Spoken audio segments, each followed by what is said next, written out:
اس نے نازل کیا وہ نہ کہا جائے۔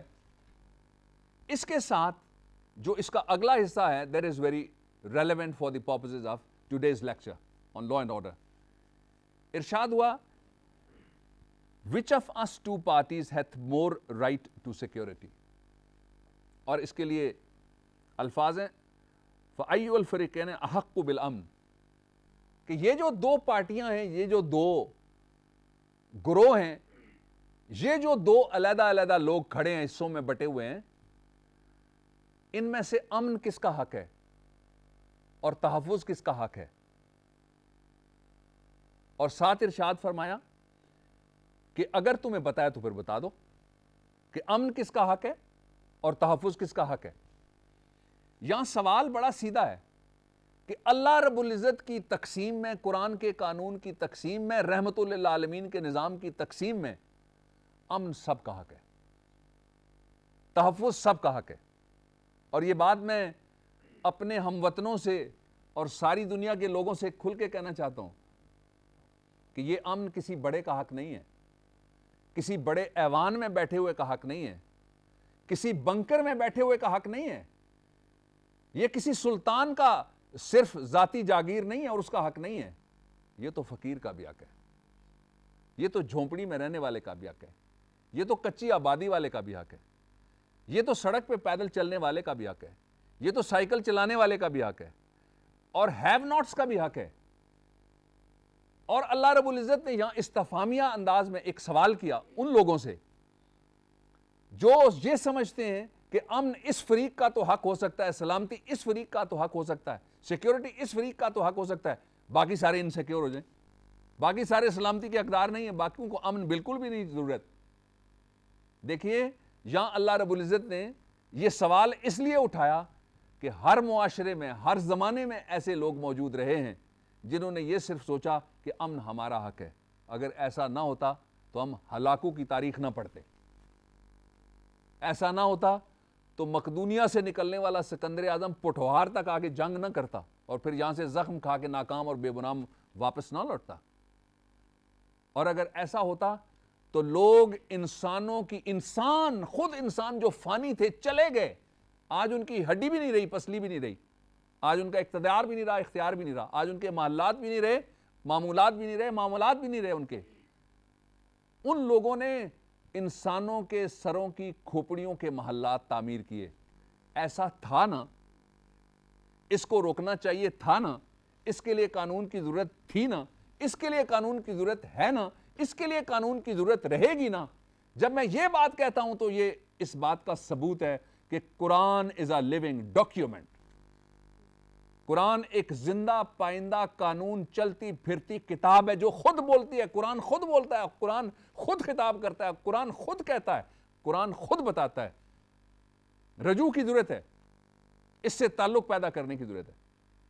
آج دیکھ لیجئے ایسی بے شمار کتابیں ہیں جو وقت گزرنے کے ساتھ ریڈنڈنٹ ہو جاتی ہیں۔ کتاب بڑی اچھی تھی لیکن اب اس کی ضرورت نہیں رہی۔ ابتدائی زمانے میں جب ڈاکٹرز نہیں تھے، کوئی طب کی کتاب آئی ہوگی، لوگوں نے کہا ہوگا کمال آ گیا جی، تھوڑا سا آگے کے پتہ لگا ریڈنڈنٹ ہو گئی، وقت گزر گیا، اب اس کتاب کا وقت نہیں ہے۔ سائنس کے بارے میں نظریات آئے، نظریات آتے گئے، مسترد ہوتے گئے۔ نظریہ اس وقت ٹھیک تھا، انہوں نے کہا ریڈنڈنٹ ہو گیا جی، اگلا مرحلہ آ گیا ہے۔ قرآن کا پیغام ایسا پیغام ہے، یہ قانون ایسا قانون ہے جو آج بھی آپ کو ریلیونٹ لگا یا نہیں لگا، آج بھی اس معاشرے میں اس کی ضرورت ہے یا نہیں ہے، آنے والے دنوں میں یہ ضرورت بڑھے گی یا نہیں بڑھے گی، آنے والے انسان کو اس سے رجوع کرنا پڑے گا یا نہیں کرنا پڑے گا؟ ڈیفینیٹلی کرنا پڑے گا، ضرورت ڈیفینیٹلی پڑے گی۔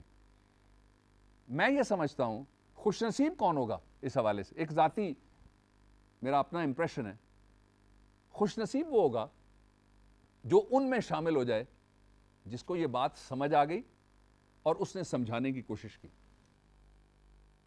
وہ قوم یا وہ لوگ بڑے خوش نصیب ہوں گے جن کو وقت پہ بات سمجھ آ جائے، جن کو وقت گزرنے سے پہلے یہ احساس ہو جائے کہ یہ میری ڈیوٹی میں شامل ہے، یہ ہم سب کی ڈیوٹی میں شامل ہے کہ اس کو آگے تک پہنچانا بہت ضروری ہے۔ میں یہ سمجھتا ہوں کہ ہم یہ خوش قسمتی کا شارٹ کٹ سارے حاصل کر سکتے ہیں، آپ بھی اور ہم سب بھی۔ ایک اور سورہ الانعام کی ورس نمبر 81 کے ساتھ 82 میں سے ایک اور اسی لا اینڈ آرڈر کے اوپر میں حصہ آپ کے سامنے رکھنا چاہتا ہوں۔ It says, it is those who believe and mix not their beliefs with wrong that are truly in security, for they are on right guidance. لفظ استعمال ہوا اولئک لہم الامن۔ امن کن کے لیے؟ سلامتی کن کے لیے؟ سیکیورٹی کن کے لیے؟ یہاں ایک بہت اچھا پہلو اور نکلا، علمی بھی، عقلی بھی اور عملی بھی۔ پہلو یہ ہے it is those who believe and mix not their beliefs with wrong. ایسے لوگ جو بلیورز ہیں اور جو غلط تصورات ہیں اپنے اعتقاد میں، اپنے ایمان میں، اپنے ایقان میں اور اپنے اسلام میں، ان کو شامل نہیں کرتے، مکس نہیں کرتے کہ ایک ملغوبہ بن جائے، ٹھیک ہے یہ بھی ٹھیک ہے اور ساتھ یہ بھی ٹھیک ہے، نہیں۔ بلیورز ہیں، they are true believers، اور اس میں کسی غلط تصور کو مکس نہیں کرتے کہ قرآن حکیم کوئی کہے یہ تو بالکل بڑی اچھی بات کی کہ امن اور سلامتی تو چاہیے، لیکن بدامنی میں بھی کوئی حرج نہیں ہے، راضی نامہ تو کرنا چاہیے، جرگہ بھی ہونا چاہیے، گفتگو بھی ہونی چاہیے، لوگوں کو سہولت بھی دینی چاہیے، لیکن ظلم میں بھی کوئی ایسا نہیں ہو سکتا۔ ظلم ہے تو امن نہیں ہوگا۔ کشمیر کے تناظر میں کسی شاعر نے کہا تھا، ریلیونٹ ایک ہی آپ کو شعر سنا دیتا ہوں، کہ ظلم رہے اور امن بھی ہو، کیا ممکن ہے تم بھی کہو۔ ہنستی گاتی روشن وادی آگ اور خون میں ڈوبی ہوئی ہے، اچھے دنوں کی یاد میں اے دل، میں روتا ہوں تو بھی رو۔ اس کو میں مضمون کو تھوڑا سا اور اس کا ایک اینگل یہاں سے نکلتا ہے، اس کی طرف آپ کو لے کے جاتا ہوں۔ یہ کون سے لوگ ہیں جن کا ذکر ابھی قرآن حکیم نے کیا؟ That are truly in security, for they are on right guidance. یہ وہ لوگ ہیں جو سلامتی کے راستے کے اوپر ہیں۔